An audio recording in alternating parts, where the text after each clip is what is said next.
Hello, I'm Daniel, and welcome to the first episode of The Sleeping Saints. This is a series of stories and books that have greatly impacted my life since I was young, and I've decided to share them with you. You can use these as a calming tool to slow down during your day, or you can allow my voice to lull you to sleep at night. The choice is entirely yours. This first episode focuses on one of our old fairy tales from the Brothers Grimm. It's called The Golden Bird. A certain king had a beautiful garden, and in the garden stood a tree which bore golden apples. These apples were always counted, and about the time when they began to grow ripe, it was found that every night one of them was gone. The king became very angry at this and ordered the gardener to keep watch all night under the tree. The gardener set his eldest son to watch, but about 12 o'clock he fell asleep, and in the morning another of the apples was missing. Then the second son was ordered to watch, and at midnight he too fell asleep, and in the morning another apple was gone. Then the third son offered to keep watch, but the gardener at first would not let him, for fear some harm should come to him. However, at last he consented, and the young man laid himself under the tree to watch. As the clock struck 12, he heard a rustling noise in the air, and a bird came flying that was of pure gold. And as it was snapping at one of the apples with its beak, the gardener's son jumped up and shot an arrow at it. The arrow did the bird no harm, only it dropped a golden feather from its tail, and then flew away. The golden feather was brought to the king in the morning, and all the council was called together. Everyone agreed that it was worth more than all the wealth of the kingdom, but the king said, "One feather is of no use to me. I must have the whole bird." Then the gardener's eldest son set out, and thought to find the golden bird very easily. And when he had gone but a little way, he came to a wood, and by the side of the wood he saw a fox sitting. So he took his bow and made ready to shoot at it. Then the fox said, "Do not shoot me, for I will give you good counsel. I know what your business is, and that you want to find the golden bird. You will reach a village in the evening, and when you get there you will see two inns opposite each other, one of which is very pleasant and beautiful to look at. Go not in there, but rest for the night in the other, though it may appear to you to be very poor and mean." But the son thought to himself, "What can such a beast as this know about the matter?" So he shot his arrow at the fox, but he missed it, and it set up its tail above its back and ran into the wood. Then he went his way, and in the evening came to the village where the two inns were, and in one of these were people singing and dancing and feasting, but the other looked very dirty and poor. "I should be very silly," said he, "if I went to that shabby house and left this charming place." So he went into the smart house, and ate and drank at his ease, and forgot the bird and his country too. Time passed on, and as the eldest son did not come back and no tidings were heard of him, the second son set out, and the same thing happened to him. He met the fox, who gave him the good advice. But when he came to the two inns, his eldest brother was standing at the window where the merrymaking was, and called to him to come in. And he could not withstand the temptation, but went in and forgot the golden bird and his country in the same manner. Time passed on again, and the youngest son, too, wished to set out into the wide world to seek for the golden bird. But his father would not listen to it for a long while, for he was very fond of his son, and was afraid that some ill luck might happen to him also, and prevent his coming back. However, at last it was agreed he should go, for he would not rest at home, and as he came to the wood, he met the fox, and heard the same good counsel. But he was thankful to the fox, and did not attempt his life as his brothers had done. So the fox said, "Sit upon my tail, and you will travel faster." So he sat down, and the fox began to run, and away they went over stock and stone, so quick that their hair whistled in the wind. When they came to the village, the son followed the fox's counsel, and without looking about him went to the shabby inn and rested there all night at his ease. In the morning came the fox again and met him as he was beginning his journey, and said, "Go straight forward till you come to a castle, before which lie a whole troop of soldiers fast asleep and snoring. Take no notice of them, but go into the castle, and pass on till you come to a room where the golden bird sits in a wooden cage. Close by stands a beautiful golden cage, but do not try to take the bird out of the shabby cage and put it into the handsome one. Otherwise, you will repent it." Then the fox stretched out his tail again, and the young man sat himself down, and away they went over stock and stone, till their hair whistled in the wind. Before the castle gate, all was as the fox had said.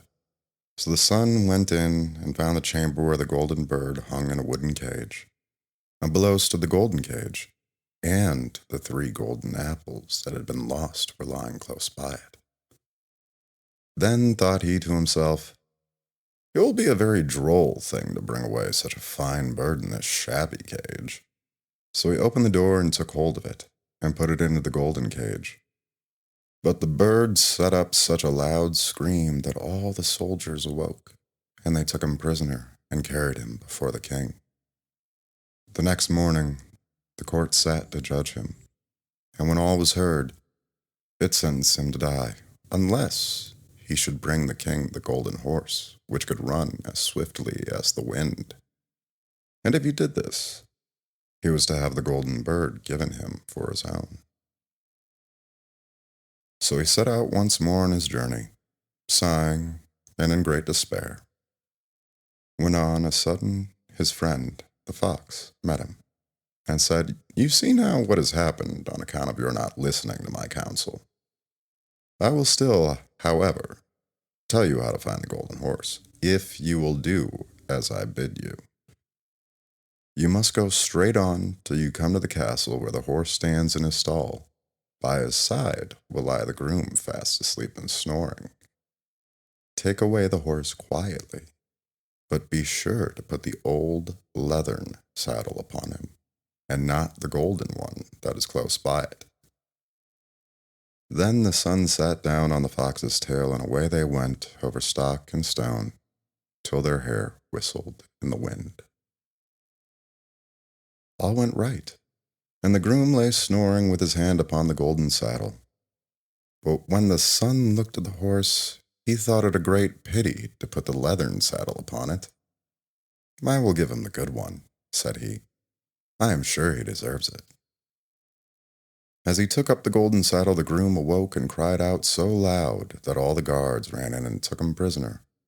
And in the morning he was again brought before the court to be judged, and was sentenced to die. But it was agreed that, if he could bring thither the beautiful princess, he should live, and have the bird and the horse given him for his own. Then he went his way very sorrowful. But the old fox came and said, "Why did you not listen to me? If you had, you would have carried away both the bird and the horse. Yet will I once more give you counsel. Go straight on, and in the evening you will arrive at a castle. At 12 o'clock at night, the princess goes to the bathing house. Go up to her and give her a kiss, and she will let you lead her away, but take care. Do not suffer her to go and take leave of her father and mother." Then the fox stretched out his tail, and so away they went over stock and stone, till their hair whistled again. As they came to the castle, all was as the fox had said, and at 12 o'clock the young man met the princess going to the bath, and gave her the kiss, and she agreed to run away with him, but begged with many tears that he would let her take leave of her father. At first he refused, But she wept still more and more and fell at his feet till at last he consented. But the moment she came to her father's house, the guards awoke, and he was taken prisoner again. Then he was brought before the king, and the king said, "You shall never have my daughter, unless in 8 days you dig away the hill that stops the view from my window." Now this hill was so big that the whole world could not take it away. And when he had worked for 7 days and had done very little, the fox came and said, "Lie down and go to sleep. I will work for you." And in the morning he awoke, and the hill was gone. So he went merrily to the king, and told him that now that it was removed, he must give him the princess. Then the king was obliged to keep his word, and away went the young man and the princess.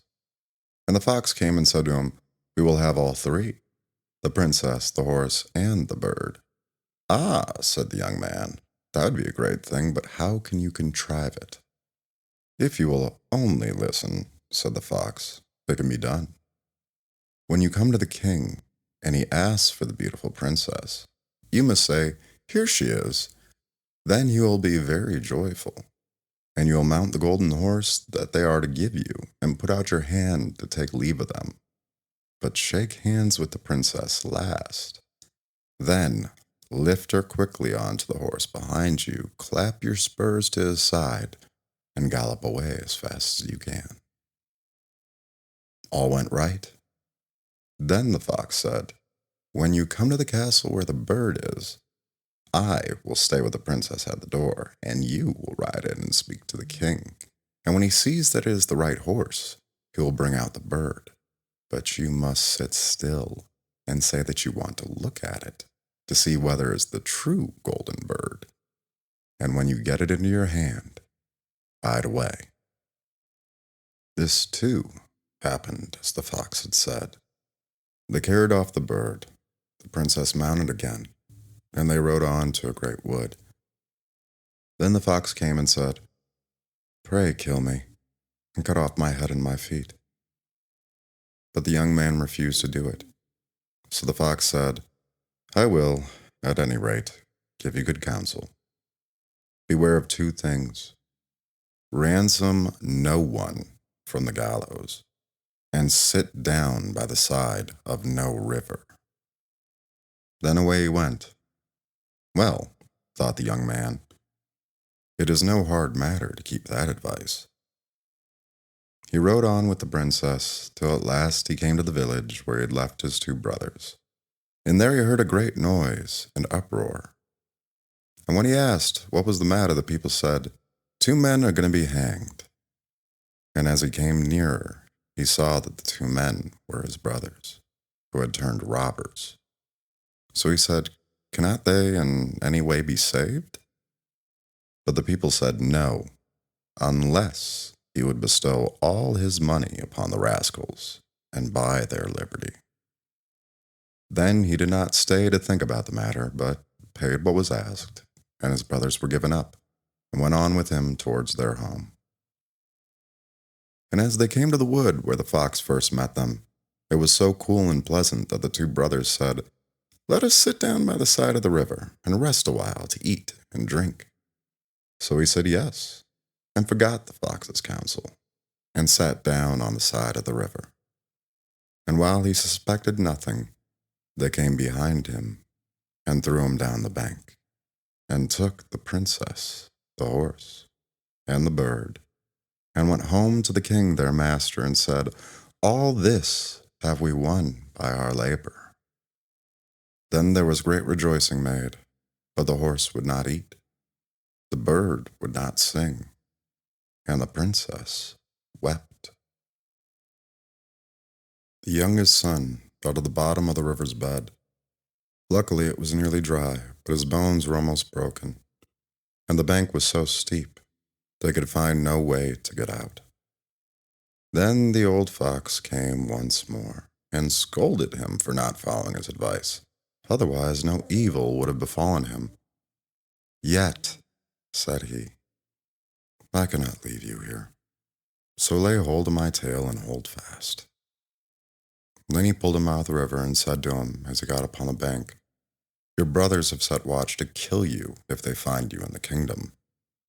So he dressed himself as a poor man, and came secretly to the king's court, and was scarcely within the doors when the horse began to eat, and the bird to sing, and the princess left off weeping. Then he went to the king and told him all his brother's roguery, and they were seized and punished, and he had the princess given to him again, and after the king's death he was heir to his kingdom. A long while after, he went to walk one day in the wood, and the old fox met him, and besought him with tears in his eyes to kill him, and cut off his head and feet. And at last he did so, and in a moment the fox was changed into a man, and turned out to be the brother of the princess who had been lost a great many, many years. The end. I hope you enjoyed this episode, and I hope that you're either completely, entirely calm, or fast asleep, my friend. Take care. Until the next time, you let me tell you a story.